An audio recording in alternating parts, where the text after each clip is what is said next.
Alors qu'elle prenait part aux festivités organisées le second jour du jubilé d'Élisabeth II ce vendredi 3 juin, la princesse Eugénie a surpris la famille royale et les sujets de la couronne britannique en exhibant un petit tatouage. Sa coiffure légèrement relevée a laissé apparaître un petit cercle discrètement dessiné juste derrière son oreille droite. Une séquence furtive mais très remarquée lors de la messe organisée à la cathédrale Saint-Paul de Londres où se sont retrouvés le prince Charles, le duc et la duchesse de Cambridge, la famille Wessex mais aussi Meghan Markle et Harry. Pour l'occasion, la princesse Eugénie avait décidé de faire honneur à sa grand-mère Élisabeth II. La jeune femme de 32 portait une robe orange confectionnée par l'une de ses créatrices préférées, Emilia Wickstead. Une couleur flashy qui n'a ni éclipsé son mari Jack Brooksbank, ni sa sœur aînée Beatrice Bjork, ni même son tatouage qui continue à faire couler beaucoup d'encre à cette heure.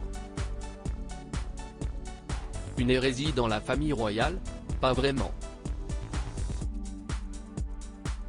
Lady Amelia Windsor, mannequin, exhibe souvent les siens sur Instagram. Une révélation qui fait écho à celle du tatouage à la langue de Zara Tindall lors du 50e anniversaire du prince Charles. Cet ancêtre tatoué de la princesse Eugénie que vous ne connaissez pas. La princesse Eugénie n'est pas la première à faire des folies de son corps.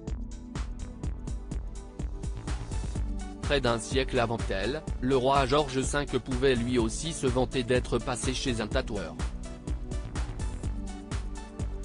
Successeur d'Édouard VII, celui qui fut empereur des Indes de 1910 à 1936 crut un temps ne jamais accéder au trône, une place promise pendant longtemps à son frère aîné, Albert Victor.